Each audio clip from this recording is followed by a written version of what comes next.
Hello every one. നമുക്ക് എല്ലാവർക്കും അറിയാം ബയോളജി എക്സാമിനേഷന് ഫിഗർ ബേസ്ഡ് ക്വസ്റ്റ്യൻ ഉറപ്പായിട്ടും പരീക്ഷയ്ക്ക് ചോദിക്കും. സോ ഒരുപാട് പേര് കമന്റിൽ ചോദിക്കുന്നുണ്ട് ഏതൊക്കെയാണ് ഇമ്പോർട്ടൻറ്റ് ഫിഗേഴ്സ് നോക്കി വെക്കേണ്ടതെന്നുള്ളത്.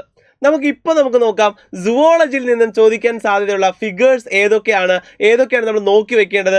ഇനി ചില ഇമ്പോർട്ടൻറ്റ് ഫിഗേഴ്സ് ചിലപ്പോൾ ചോദിക്കാൻ സാധ്യത ഉണ്ട്, ഇതുവരെ ചിലപ്പോൾ ചോദിച്ചിട്ടില്ലെങ്കിൽ പോലും ചിലപ്പോൾ ഈ വർഷം ചോദിക്കാം.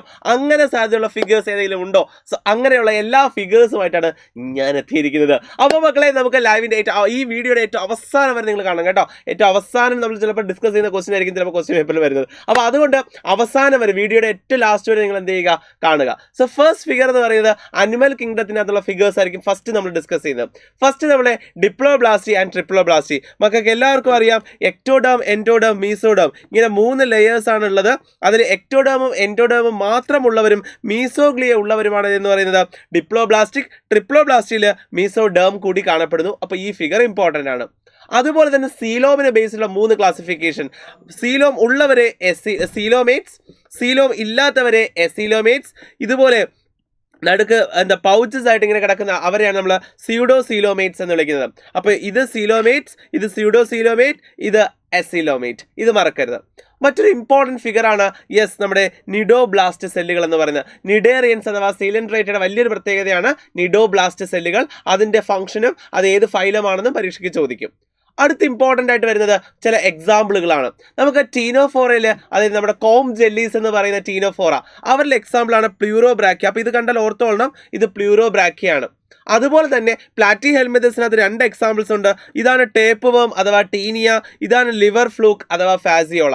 സോ ഈ 2 എക്സാമ്പിൾ കൂടി ഫിഗർ സഹിതം ചിലപ്പോൾ ചോദിക്കാം. ഇത് ഫിഗർ ഐഡന്റിഫൈ ചെയ്ത് ഫൈലം ഏത് എന്ന് എഴുതാനായിരിക്കും. അതുപോലെ തന്നെ ചോദിക്കാവുന്ന 2 പേരാണ് അസ്കാരിസ്, അഷൽമിന്തസിനകത്ത് വരുന്ന നമ്മുടെ റൗണ്ട് വേംസ് എന്ന് പറയുന്ന അസ്കാരിസ്, അതുപോലെ തന്നെ നീറിസ്, അനലിഡയ്ക്കകത്ത് വരുന്ന നീറിസും, അതുപോലെ നമ്മുടെ ലിവർ ഫ്ലൂക്ക് അഥവാ ഹിരുഡിനേറിയ. സോ ഈ എക്സാമ്പിൾസ് ഒക്കെ നിങ്ങൾ എന്ത് ചെയ്യുക, ഫിഗറോട് ചേർത്ത് ഒന്ന് പഠിച്ചു വയ്ക്കുക. ഫിഗർ കാണാതെ വരയ്ക്കുക അങ്ങനെയൊന്നും അല്ലാന്ന് എല്ലാവർക്കും അറിയാം. ഫിഗർ ഐഡന്റിഫൈ ചെയ്ത് അതിൻ്റെ ഫൈലത്തിലേക്ക് പോവുക എന്നുള്ള ആ ടൈപ്പ് ക്വസ്റ്റ്യൻ ആയിരിക്കും ഇതിൽ നിന്നൊക്കെ വരുന്നത്. ദെൻ അനദർ ഏറ്റവും ഇമ്പോർട്ടൻ്റ് ആണ് ഹെമി കോഡേറ്റഡ് എക്സാമ്പിൾ ആയിട്ടുള്ള ജീവിയെ നമുക്ക് തന്നിട്ടുണ്ട്. ബലാനോഗ്ലോസസ് ആണ് തന്നിരിക്കുന്നത്. അതിൻ്റെ പ്രൊബോസിസ്, കോളറ, ട്രങ്ക് എന്ന് പറയുന്ന 3 ബോഡി ഡിവിഷൻ നിങ്ങൾ ഓർത്തോളണം. അതുപോലെ ഏറ്റവും ഇമ്പോർട്ടൻ്റ് ആയിട്ടുള്ള ഫിഗറാണ് നമ്മുടെ കോഡേറ്റ ക്യാരക്ടറിസ്റ്റിക്സ് കാണിക്കുന്ന ആ ഫിഗർ. ഈ figure very very very important. Okay, so ഏറ്റവും മുകളിലായിട്ട് കാണപ്പെടുന്നതാണ് നോട്ടോകോഡ്. അതിൻ്റെ തൊട്ട് താഴെയായിട്ട് കാണപ്പെടുന്നതാണ് ഏറ്റവും മുകളിലായിട്ട് കാണപ്പെടുന്നതാണ് നെർവ് കോഡ്. അതിൻ്റെ തൊട്ട് താഴെയായിട്ട് കാണപ്പെടുന്നതാണ് നോട്ടോകോഡ്. ദെൻ ഈ സ്ലിറ്റ്സ്, ഇതാണ് ഫെറിഞ്ചൽ ഗിൽ സ്ലിറ്റ്സ് എന്ന് പറയുന്നത്. ഏറ്റവും ബാക്കിലായിട്ടുള്ള പോസ്റ്റ് ഏനൽ ടെയിൽ. അപ്പോൾ nerve cord, notochord, gill slits, post anal tail, ഇതാണ് ക്യാരക്ടറിസ്റ്റിക് ഫീച്ചേഴ്സ്. അതിൽ ഡിഫൈനിങ് ക്യാരക്ടേഴ്സ് ഇത് 3 മറക്കരുത്. കോർഡേറ്റയുടെ ഡിഫൈനിങ് ക്യാരക്ടേഴ്സ് ആണ്. വളരെ ഇമ്പോർട്ടൻ്റ് ആണ് ഈ ഫിഗർ. നന്നായിട്ട് ഇത് പഠിച്ചു വെച്ചോളണം. ഓക്കെ, ദെൻ അനദർ ഇമ്പോർട്ടൻ്റ് ആയിട്ട് എനിക്ക് എക്സാമ്പിൾ ഇത് അധികം വന്നിട്ടില്ലെങ്കിൽ പോലും സാധ്യത തോന്നിയ 2 ക്വസ്റ്റ്യൻസ് ആണ്. ഒന്നെന്ന് പറയുന്നത് സ്കൊളിയോഡോൺ. ഇതാണ് സ്കൊളിയോഡോൺ, ഇതാണ് പ്രിസ്റ്റിസ് ആണ് രണ്ടാമത് തന്നിരിക്കുന്നത്. ഇത് 2 നമുക്കറിയാം കോൺട്രിക് തൈസിൻ്റെ എക്സാമ്പിൾസ് ആണ്. ഓസ്റ്റിക് തൈസിൻ്റെ എക്സാമ്പിളായിട്ട് വരുന്നതാണ് ഒന്ന് ഹിപ്പോ ക്യാമ്പസും, രണ്ടാമത് കട്ട്ലയും. അപ്പോൾ ഇതും കൂടി, ഇത് ഓസ്റ്റിക് തൈസ്, ഇത് കോൺട്രിക് തൈസ്. ക്ലിയർ ആണല്ലോ. അടുത്ത് ഇമ്പോർട്ടൻ്റ് ആയിട്ട് വരുന്നത് ബയോമോളിക്യൂൾസിനകത്തുള്ള നമ്മുടെ ഗ്ലൈസിൻ, അലാനിൻ ആൻഡ് സെറിൻ്റെ സ്ട്രക്ചേഴ്സ് ആണ്. ഹൈഡ്രജൻ വന്നാൽ ഗ്ലൈസിൻ, CH3 വന്നാൽ അലാനിൻ ആൻഡ് CH2OH വന്നാൽ സെറിൻ. മക്കളെ, ബാക്കിയെല്ലാം എല്ലാത്തിലും ഒരുപോലെയാണ്. ദെൻ അഡിനിൻ ആൻഡ് പ്യൂരിൻ്റെ സ്ട്രക്ചറും പ്രീവിയസ് ക്വസ്റ്റ്യൻ ആണ്, നിങ്ങൾക്ക് എല്ലാവർക്കും അറിയാം. അപ്പോൾ അഡിനിൻ ആണെങ്കിൽ 2 റിങ് ആയിരിക്കും. ദെൻ 1 റിങ്ങേ ഉള്ളൂ എങ്കിൽ അത് യുറാസിലായിരിക്കും. ഓക്കെ, അപ്പോൾ പ്യൂരിനും പിരിമിഡിൻ്റെയും സ്ട്രക്ചർ ചോദിക്കും. അഡിനിൻ ആണെങ്കിൽ 2 റിങ് ആയിരിക്കും. യുറാസിലാണെങ്കിൽ 1 റിങ്ങേ കാണത്തുള്ളൂ, മറക്കണ്ട. അപ്പോൾ യുറാസിൽ എ എന്ന് എഴുതുമ്പോൾ ഇങ്ങനെ എഴുതുക, എ. ഓക്കെ, സോ അഡിനിൻ ആണെങ്കിൽ 2 റിങ്ങേ കാണും. യുറാസിലാണെങ്കിൽ 1 റിങ്ങേ കാണത്തുള്ളൂ, മറക്കരുത്. അടുത്ത ദെൻ നമ്മുടെ ഗ്ലൂക്കോസിൻ്റെയും അതുപോലെ റൈബോ ഷുഗറിൻ്റെയും സ്ട്രക്ചർ. ഗ്ലൂക്കോസിൻ്റെ സ്ട്രക്ചറും റൈബോ ഷുഗറിൻ്റെ സ്ട്രക്ചറും നന്നായിട്ട് നോക്കി വെച്ചിരിക്കുക. പിന്നെ ഈ കമ്പും കോലും പോലെ ഇരിക്കുന്ന ഈ സ്ട്രക്ചർ ഇല്ലേ, ഇതാണ് കൊളസ്ട്രോൾ കേട്ടോ. കൊളസ്ട്രോളിൻ്റെ സ്ട്രക്ചറാണ് ഈ ഇരിക്കുന്നത്. ഈ കമ്പും കോലും പോലെ ഇരിക്കുന്ന കണ്ടാൽ തന്നെ മനസ്സിലാക്കുക അത് കൊളസ്ട്രോൾ ആണ്. ദെൻ അനദർ ഇമ്പോർട്ടൻറ്റ് ഫിഗറാണ് എൻസൈമുമായിട്ട് ബന്ധപ്പെട്ടത്. അതിൽ ഇതാണ് ആക്ടിവേഷൻ എനർജി എന്ന് പറയുന്നത്. ഇത് ആക്ടിവേഷൻ എനർജി വളരെ കൂടുതലാണെങ്കിൽ ആക്ടിവേഷൻ എനർജി വിത്തൗട്ട് എൻസൈമും, ആക്ടിവേഷൻ എനർജി കുറവാണെങ്കിൽ ആക്ടിവേഷൻ എനർജി വിത്ത് എൻസൈമും ആയിരിക്കും. ദെൻ ഇവിടുത്തെ കോർഡിനേറ്റ്സ് കൂടി ഒന്ന് പറഞ്ഞു പോകാം. ഇതിവിടെ പൊട്ടൻഷ്യൽ എനർജിയാണ്, ഈ സൈഡിൽ പ്രോഗ്രസ് ഓഫ് ദി റിയാക്ഷൻ ആണ്. Okay, then another important figure അതേ ചാപ്റ്ററിൽ തന്നെയുള്ളതാണ് ഫാക്ടേഴ്സ് അഫക്റ്റിംഗ് എൻസൈം ആക്ടിവിറ്റി. ഒന്നെന്ന് പറയുന്നത് pH, അടുത്തത് കോൺസെൻട്രേഷൻ, രണ്ടാമത്തെ ടെമ്പറേച്ചർ, മൂന്നാമത്തത് കോൺസെൻട്രേഷൻ. pH, temperature, concentration. ഈ കോൺസെൻട്രേഷൻ ഗ്രാഫിന്റെ പകുതിയാണ് Vmax/2 എന്ന് പറയുന്നത്.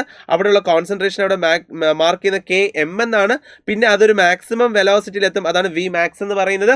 അവിടെ എത്തിക്കഴിഞ്ഞാൽ ആ സബ്സ്ട്രേറ്റ് കോൺസെൻട്രേഷൻ അല്ലെങ്കിൽ ആ സ്പീഡ് ഓഫ് ദി റിയാക്ഷൻ സീസ് ചെയ്യപ്പെടും, ഒരു കോൺസ്റ്റന്റിലേക്ക് മാറും. അപ്പോൾ ഈ 3 ഫാക്ടേഴ്സ് ആണ് നമ്മുടെ എൻസൈമിന്റെ ആക്ടിവിറ്റിയെ ബാധിക്കുന്ന 3 ഫാക്ടേഴ്സ്. മറക്കണ്ട, pH, temperature and concentration.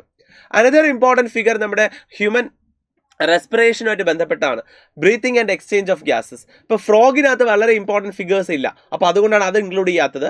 Then നമുക്ക് വരുന്നത് റെസ്പിറേഷനിൽ നിന്നുള്ള ഫിഗേഴ്സ് ആണ്. ഇത് നമുക്കറിയാം ഇൻസ്പിറേഷൻ്റെ ഫിഗറാണ്, ഇത് എക്സ്പിറേഷൻ്റെ ഫിഗറാണ്. അതുപോലെ തന്നെ ഗ്യാസ് എക്സ്ചേഞ്ച് നടക്കുന്ന സർഫസിന്റെ ഫിഗറും നമുക്ക് വളരെ ഇമ്പോർട്ടൻ്റ് ആണ്. 3 സർഫസിൽ കൂടിയാണോ ഗ്യാസ് എക്സ്ചേഞ്ച് നടക്കുന്നത്? ഒന്ന് epithelium of the blood alveoli, then basement substance, then endothelium of the blood capillaries. So ഇതാണ് ആ 3 ലെയേഴ്സ്. ഇതിലൂടെയാണ് നമുക്ക് എക്സ്ചേഞ്ച് ഓഫ് ഗ്യാസ് നടക്കുന്നത്. ദെൻ അനദർ ഇമ്പോർട്ടൻ്റ് അല്ലെങ്കിൽ ഏറ്റവും കൂടുതൽ ചോദിക്കുന്ന ഈ ചാപ്റ്ററിലെ ക്വസ്റ്റ്യൻ ആണ് oxygen dissociation curve.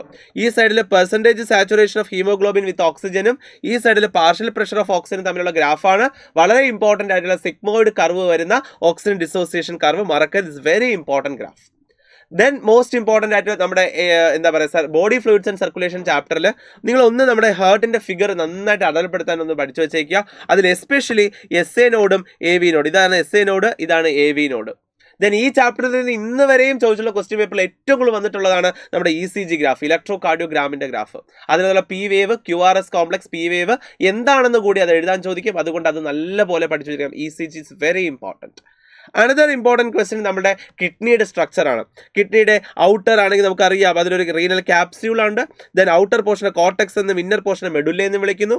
മെഡുല്ലയാണ് medullary pyramids കാണപ്പെടുന്നത്. ദെൻ അതിൽ നിന്ന് വരുന്ന യൂറിനെ കളക്ട് ചെയ്യുന്ന നമ്മുടെ റീനൽ കാലിക്സുകൾ, പിന്നെ അതിൻ്റെ ഇടയിലുള്ള സ്പേസിനെ റീനൽ കോളംസ് ഓഫ് ബെർട്ടിനി എന്ന് വിളിക്കുന്നു.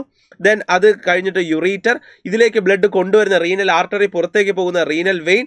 ദെൻ ഈ നടുക്കുള്ള പോർഷൻ റീനൽ പെൽവിസ് എന്ന് വിളിക്കുന്നു. യുറീറ്റർ വഴിയാണ് യൂറിൻ പുറത്തേക്ക് നമ്മൾ കൊണ്ടുപോകുന്നത്. അതുപോലെ ഇമ്പോർട്ടൻ്റ് തന്നെയാണ് നമ്മുടെ ഏറ്റവും ഇമ്പോർട്ടൻ്റ് ആയിട്ടുള്ള നമ്മുടെ നെഫ്രോൺസിൻ്റെ സ്ട്രക്ചർ. സോ അതിലേക്ക് ഇങ്ങോട്ട് കൊണ്ടുവരുന്ന ബ്ലഡ് കൊണ്ടുവരുന്ന അഫറൻ്റ് ആർട്ടീരിയലും പുറത്തേക്ക് കൊണ്ടുപോകുന്ന എഫറൻ്റ് ആർട്ടീരിയലും. ആ എഫറൻ്റ് ആർട്ടീരിയലാണ് ഇതിന് ചുറ്റും വാസ റെക്റ്റ ഫോം ചെയ്യുന്നത്. ദെൻ ഈ വരുന്ന യൂറിനെ കളക്ട് ചെയ്യാനായിട്ട് നമ്മുടെ യൂറിൻ പിഴിഞ്ഞെടുക്കുന്ന അല്ലെങ്കിൽ ബ്ലഡ് വെസൽസ് എല്ലാം കൂടി ഒരു നെറ്റ്വർക്ക് ഫോം ചെയ്യും. That is called glomerulus. അത് കളക്ട് ചെയ്യാനുള്ള ബൊമാൻസ് ക്യാപ്സ്യൂൾ, അത് കഴിഞ്ഞിട്ടുള്ള PCT, then Henle's loop, DCT collecting duct. അതുപോലെ നമ്മുടെ ഈ ഗ്ലോമർലസിൻ്റെ അവിടെയുള്ള സ്ട്രക്ചർ ഡീറ്റെയിൽ തന്നിരിക്കുന്നത് കൂടി നോക്കിയിരിക്കണം. ഇതാണ് എഫറൻ്റ് ആർട്ടീരിയോൾ, ഇത് അഫറൻ്റ്, ഇത് എഫറൻ്റ്. ദെൻ ഇതാണ് നമ്മുടെ ഗ്ലോമർലസ്, ഇതാണ് Bowman's capsule. Then proximal convertible ഇവിടെ സ്റ്റാർട്ട് ചെയ്യുന്നു. ഓക്കെ, അപ്പോൾ അതും വളരെ ഇമ്പോർട്ടൻ്റ് ആയിട്ടുള്ളൊരു ഫിഗറാണ്. പിന്നെ വരുന്നത് നമ്മുടെ ലോക്കോമോഷനകത്തുള്ള 2 Z ലൈൻസും അതിനിടയിലുള്ള സാർക്കോമിയർ. ഇതിൽ A ബാൻഡ് എന്ന് പറയുന്നത് ഈ ഭാഗം, ദെൻ ഇതാണ് I ബാൻഡ് എന്ന് പറയുന്നത്. നടുക്കുള്ള പോർഷനെ വിളിക്കുന്ന പേര് H സോൺ എന്നാണ്. ഈ ഫിഗറും വളരെ ഇമ്പോർട്ടൻ്റ് ആണ്. അതുപോലെ തന്നെ നിങ്ങൾ പഠിച്ചു വയ്ക്കണം ആക്റ്റിൻ്റെയും മയോസിൻ്റെയും സ്ട്രക്ചർ. ഇതാണ് ആക്റ്റിൻ, ഇതാണ് മയോസിൻ. അതിൽ ഈ റൗണ്ടഡ് ആയിട്ടുള്ളത് G ആക്റ്റിനാണ്. ആ G ആക്റ്റിനുകൾ ചേരുമ്പോൾ ഉണ്ടാകുന്ന F ആക്റ്റിൻ. ദെൻ ഇതിനിടയിൽ കയറ് പോലെ പോകുന്ന ഈ സ്ട്രക്ചറിനെയാണ് നമ്മൾ ട്രോപ്പോ മയോസിൻ എന്ന് വിളിക്കുന്നത്.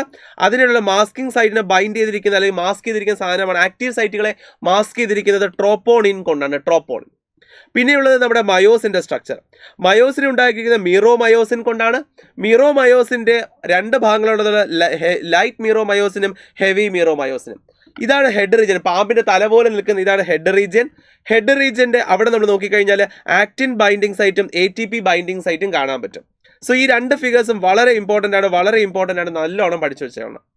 അതുപോലെ തന്നെ നമ്മുടെ റിബ്സിൻ്റെ സ്ട്രക്ചർ എടുത്തു കഴിഞ്ഞാൽ 3 ടൈപ്പ് റിബ്സ് ഉണ്ട്. 1 മുതൽ 7 വരെയുള്ളത് ട്രൂ റിബ്സ് ആണ്. 8, 9, 10 ഫാൾസ് റിബ്സ് ആണ്. 11, 12 ഫ്ലോട്ടിംഗ് റിബ്സ് ആണ്. ഇതുവരെ അധികം ചോദിച്ചിട്ടില്ലെങ്കിലും വെർട്ടിബ്രൽ കോളം നന്നായിട്ട് പഠിച്ചു വെച്ചിരിക്കുന്നത് നല്ലതായിരിക്കും.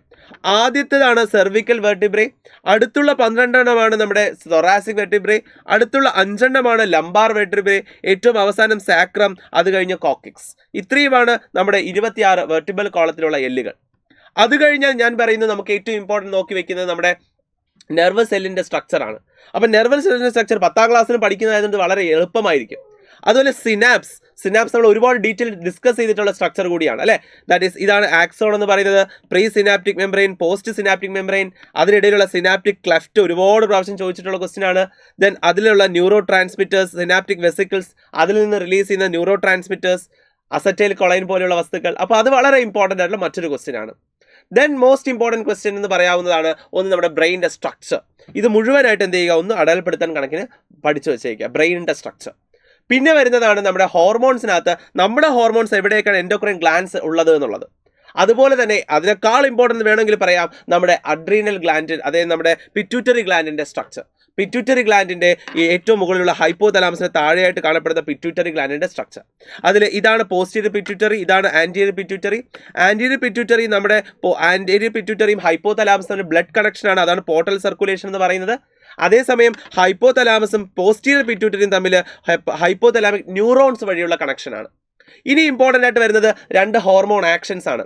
ഒന്ന് സെക്കൻഡറി മെസ്സഞ്ചർ വഴിയുള്ള ആക്ഷനാണ് നമുക്ക് ആദ്യം പഠിക്കാനുള്ളത്. രണ്ടാമത് ഡയറക്റ്റ് ആക്ട് ചെയ്യുന്നത്, നമ്മുടെ ന്യൂക്ലിയസിൻ്റെ ഉള്ളിലേക്ക് കയറി ആക്ട് ചെയ്യുന്ന മെത്തേഡ്. ഇതെന്ന് പറയുന്നത് ഹോർമോൺ റിസപ്റ്റർ കോംപ്ലക്സ് ആണ്. ഇതെന്ന് പറയുന്നത് ജീനോമാണ്. ആ ജീനോമാണ് mRNAയും പ്രോട്ടീനും പ്രൊഡ്യൂസ് ചെയ്ത് നമ്മുടെ ബോഡിയിൽ ആക്ഷൻസ് കൊണ്ടുവരുന്നത്. സോ ഇത്രയുമാണ് ഏറ്റവും പ്രധാനപ്പെട്ട ഫിഗേഴ്സ്. അപ്പോൾ ഈ ഫിഗേഴ്സ് എല്ലാം നന്നായിട്ട് നോക്കി വയ്ക്കണം. നമുക്കിതൊക്കെ ഡിസ്കസ് ചെയ്യുന്നുണ്ട്. അപ്പോൾ നാളെ നിങ്ങൾക്ക് സൂപ്പർ 60 ഉണ്ട്. സൂപ്പർ 60ലും ഇതുമായി ബേസ് ചെയ്തുള്ള ക്വസ്റ്റ്യൻസ് ഒക്കെ ഡിസ്കസ് ചെയ്യും. അപ്പോൾ മക്കളെ ഈ ഫിഗേഴ്സ് എല്ലാം സെറ്റായിട്ട് പഠിക്കുക. അപ്പോൾ അങ്ങനെയെങ്കിൽ വീണ്ടും നമുക്ക് ലൈവിൽ കാണാം നാളത്തെ സൂപ്പർ 60ൽ. Till then I am doctor മനോ.